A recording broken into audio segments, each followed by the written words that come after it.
दूसरा सूत्र, बहुत छोटे छोटे सूत्र हैं और 84 सूत्र हैं सिर्फ। कितने? और 84 कट जाए ऐसे। दूसरे सूत्र में प्रवेश करें। सा त्वस्मिन् परम प्रेम रूपा, सा त्वस्मिन् परम प्रेम रूपा। भक्ति को समझाना है, वह उस परमात्मा के प्रति परम प्रेम रूप है। बस इतना ही अर्थ है इसका। कैसे समझाएं भक्ति को? क्योंकि भक्ति को हम जानते ही नहीं क्या क्या है, तो प्रेम से समझाने पड़ेगा, क्योंकि प्रेम को कुछ जानते हैं हम। तो प्रेम है पर परम प्रेम है।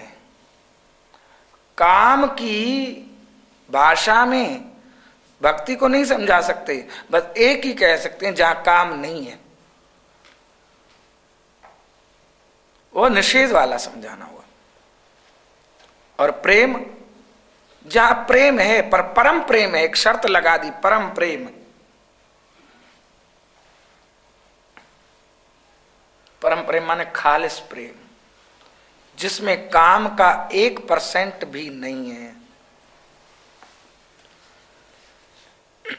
1% भी नहीं।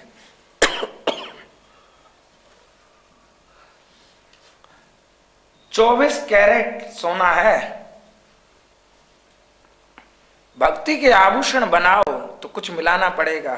खालिस सोने का आभूषण नहीं बनता, 24 कैरेट का आभूषण नहीं बनते, 22 कैरेट के बनते हैं, 20 कैरेट के, 18 कैरेट के बनते हैं। कुछ ना कुछ मिलाना पड़ता है।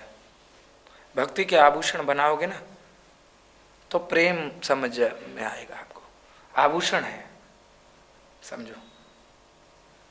और उस फेट निकाल दी गई, जो खोट थी वो निकाल दी गई, तांबे की चीज निकाल दी गई, बाकी जो बचे प्रेम में, प्रेमी दो मिलते हैं तो काम में उतर जाते हैं।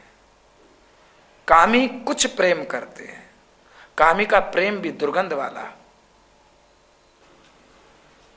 परंतु जहां काम की एक रत्ती भी न रह जाए, कामना सिर्फ तन के मिलन की नहीं, और कोई भी कामना न रह जाए, वहां भक्ति है, वो भक्ति है। और बड़ा सुंदर इसका अर्थ है, सा त्वस्मिन् परम प्रेम रूपा। अगर देखा जाए तो परमात्मा का नाम नहीं है इसमें, जिसने भी अर्थ किया है वही अर्थ किया है कि परमात्मा के प्रति।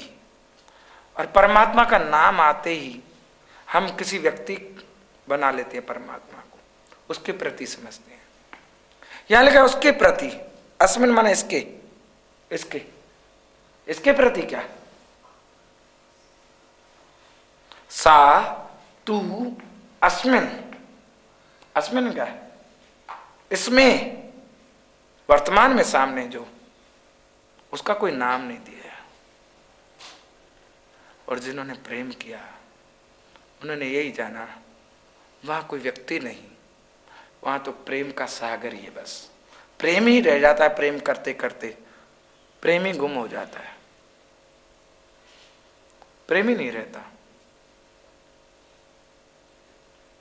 उसका, बस उसमें बस उसका नाम आते,